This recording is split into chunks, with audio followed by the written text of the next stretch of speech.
Friends, welcome back my YouTube channel गोला study 9.9। तो दोस्तों, आप मेरा थंबनेल देखकर जान चुके होंगे कि आज हम किस टॉपिक के ऊपर बात करने वाले हैं। आज हम न्यू एजुकेशन पॉलिसी 2020 के ऊपर बात करने वाले हैं। हालांकि आप इसके बारे में या जान चुके होंगे, तो कोई नहीं, हम छोटा सा डिस्कस यहाँ पर कर सकते हैं। तो जैसे कि आप जानते हैं, जो हमारी पहली शिक्षा नीति आई थी 1968 में आई थी, राजीव गांधी के समय में आई थी और कोठारी आयोग द्वारा उसको लाया गया था और जिसके अध्यक्ष दौलत सिंह कोठारी थे। और इसके बाद जो हमारी शिक्षा नीति आई थी, या हम बोल सकते हैं हमारी दूसरी शिक्षा नीति आई थी 1986 में, इंदिरा गांधी के समय में आई थी। और उसके बाद जो हमारी शिक्षा नीति आई है वो 2020 में आ चुकी है। हम बोल सकते हैं कि हमारी जो तीसरी शिक्षा नीति है 2020 में जो आई है, ये 34 वर्षों के बाद आई है। हालांकि इसका ड्राफ्ट 31 मई 2019 में आ चुका था और 29 जुलाई 2020 को केंद्रीय कैबिनेट द्वारा हमारी इस तीसरी शिक्षा नीति को मंजूरी मिल चुकी है। तो बेसिकली जो हमारी दूसरी शिक्षा नीति थी उसमें संशोधन किया गया था 1992 में, उसमें संशोधन किया जा चुका था यशपाल कमेटी के द्वारा। लर्निंग विदाउट बर्डन जो है उसमें संशोधन किया गया था। तो हमारी जो अभी नई शिक्षा नीति आई है 2020 में, इसमें कुछ चेंज किया गया है। तो हम इसी को कुछ देख सकते हैं, यहाँ पर देखने वाले हैं। तो जैसे कि आप जानते हैं, जो हमारी पुरानी शिक्षा नीति थी या हमारी जो पहली शिक्षा नीति है, पहली शिक्षा नीति थी उसमें 10+2+3 का फॉर्मेट था। तो जो हमारी नई शिक्षा नीति है इसमें इसी फॉर्मेट को चेंज किया गया है। यहाँ पर हम इस फॉर्मेट को अच्छे से एक्सप्लेन करने वाले हैं। तो जो हमारा फॉर्मेट चेंज किया गया है, इसको चेंज किया गया है 5+3+3+4 के रूप में।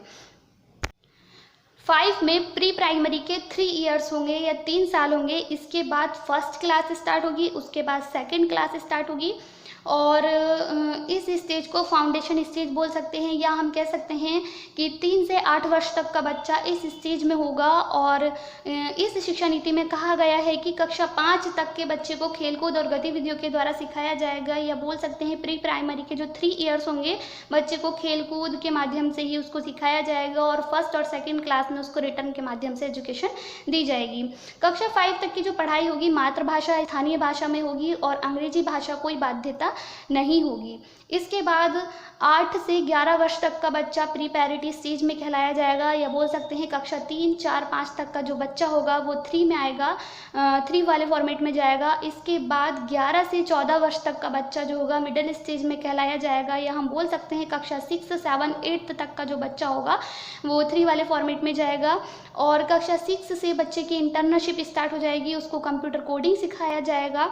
इसके बाद 14 से 18 वर्ष तक का जो बच्चा होगा उसको सेकेंडरी स्टेज में रखा गया है, या हम बोल सकते हैं कक्षा 9 से 12 तक का जो बच्चा होगा वो इस स्टेज में आएगा। और अब बच्चा किसी भी स्ट्रीम से पढ़ सकता है। और इसमें कहा गया है कि कक्षा 9 से 12 तक की जो परीक्षाएं होंगी या जो एग्ज़ाम्स होंगे वो सेमेस्टर वाइज होंगे और किसी भी स्ट्रीम से बच्चा अपनी पढ़ाई कर सकता है। और 12th के बाद अब हम देखते हैं, इसमें रखा गया है कि अगर किसी भी बच्चे के एग्ज़ाम में मार्क्स कम होते हैं, वो किसी कॉलेज में एडमिशन नहीं ले पा रहा है, तो उसके लिए एक टेस्ट गया है, हम उसको कैट बोल सकते हैं, या हम बोल सकते हैं कॉमन एप्टीट्यूड टेस्ट भी बोल सकते हैं। बच्चा उस टेस्ट को क्वालिफाई करके किसी भी कॉलेज में एडमिशन ले सकता है। इसके बाद 12th के बाद ग्रेजुएशन लेवल तक की एजुकेशन को भी नई शिक्षा नीति में बहुत अच्छे से ध्यान दिया गया है। इस बात पर भी बेसिकली होता क्या है, जो हमारी ग्रेजुएशन होती है वो 3 इयर्स की होती है। यदि किसी कारणवश हमें अपने 1 ईयर के बाद या 2 ईयर के बाद अपनी पढ़ाई छोड़नी पड़ती है, तो हमारी जो पढ़ाई होती है ग्रेजुएशन की वो पूरी बेकार मानी जाती है। लेकिन इस नई शिक्षा नीति में इस बात को बहुत अच्छे से ध्यान रखा गया है और कुछ नियमों को भी चेंज किया गया है और कहा गया है कि जो ग्रेजुएशन की जो पढ़ाई है 3 इयर्स की जो हमारी पढ़ाई होती है, उसमें अगर बच्चा 1 ईयर के बाद अपनी पढ़ाई छोड़ता है तो उसकी जो पढ़ाई 1 ईयर की जो कर चुका है उसको भी वैल्यू दिया गया है। नई एजुकेशन पॉलिसी में जो वैल्यू दी गई है, अगर बच्चा 1 साल के बाद पढ़ाई छोड़ देता है तो उसको 1 साल का सर्टिफिकेट दिया जाएगा। यदि 2 साल के बाद पढ़ाई छोड़ता है तो उसको डिप्लोमा दिया जाएगा। यदि वो अपनी पूरी 3 इयर्स की पढ़ाई करता है तब उसको डिग्री दी जाएगी। अगर वो 4 इयर्स भी पढ़ना चाहता है तो रिसर्च के साथ उसको डिग्री मिल जाएगी। तो इस व्यवस्था को हम बोल सकते हैं कि ये जो व्यवस्था नई शिक्षा नीति में रखी गई है, इसको मल्टी एंट्री और मल्टी एग्जिट व्यवस्था कहा गया है। और साथ ही साथ इस शिक्षा नीति में कहा गया है कि जो बच्चे एमए कर रहे होते हैं उनको एमफिल करना होता है, उसके बाद ही वो पीएचडी में अप्लाई कर सकते हैं। तो इसमें कहा गया है कि एमए के बाद बिना एमफिल किए ही बच्चा डायरेक्ट पीएचडी कर सकता है। तो यहाँ पर एमफिल को पूर्ण रूप से ख़त्म करने की या निरस्त करने की बात इसमें कही गई है। बहुत सारी बातें हैं जो नई शिक्षा नीति में कही गई हैं। और साथ ही साथ कहा गया है कि भारत के 2 करोड़ बच्चे जो शिक्षा से वंचित हैं उनको शिक्षा से जोड़ने की बात इस शिक्षा नीति में कही गई है। तो बेसिकली ये थोड़ी बहुत नॉलेज थी मेरे पास जो मैं आप लोगों के साथ शेयर करना चाहती थी। तो अब हम इसके कुछ पॉइंट्स देख सकते हैं जो हमारे एग्ज़ाम के लिए काफ़ी इंपॉर्टेंट रहने वाले हैं। तो आइए अब हम इन पॉइंट्स को देख सकते हैं। तो जैसे कि आप देख सकते हैं जो आपका क्वेश्चन नंबर 1 दिया हुआ है, इसमें कहा गया है कि मानव संसाधन विकास मंत्रालय MHRD या हम बोल सकते हैं human resources and development ministry का नाम परिवर्तित करके क्या रखा गया है। तो यहाँ पर इसका नाम परिवर्तित कर दिया गया है नई शिक्षा नीति में। इसका नाम शिक्षा मंत्रालय या एजुकेशन मिनिस्ट्री इसमें इसको कर दिया गया है। क्वेश्चन नंबर 2 आपका है कि वर्तमान भारत के शिक्षा मंत्रालय के मंत्री कौन हैं। तो रमेश पोखरियाल निशंक हैं। क्वेश्चन नंबर 3 है किसकी अध्यक्षता में विशेषज्ञों की एक नई समिति ने नई शिक्षा नीति 2020 का मसौदा या ड्राफ्ट तैयार किया था। तो बेसिकली हम जान लेते हैं, ये क्वेश्चन काफ़ी इंपॉर्टेंट है, यहाँ पर हम इसको समझ सकते हैं या हम बोल सकते हैं कि जो हमारी न्यू एजुकेशन पॉलिसी है इसको एक विशेषज्ञों की या स्पेशलिस्ट की एक कमेटी ने इसको तैयार किया है और उसके जो अध्यक्ष हैं उसमें कौन है, इस क्वेश्चन में इसको पूछा गया है।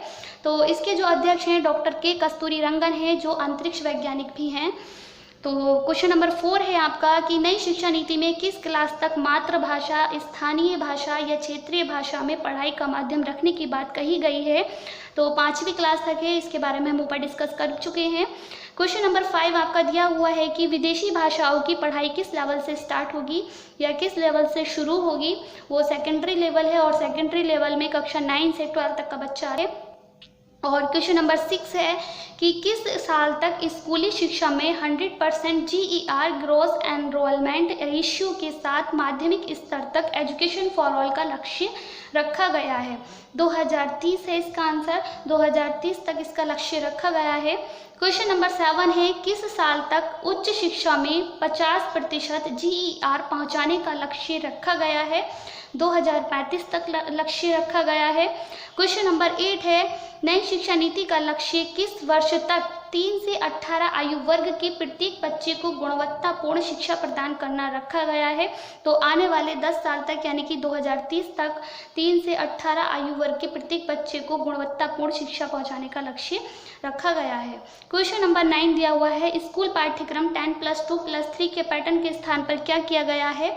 तो इस पैटर्न को भी हम पढ़ चुके हैं या ऊपर अच्छे से एक्सप्लेन कर चुके हैं। तो यहाँ पर इस पैटर्न को किया गया है 5+3+3+4 का पैटर्न। क्वेश्चन नंबर 10 है आपका भारत की जीडीपी का कितना प्रतिशत शिक्षा में खर्च होगा।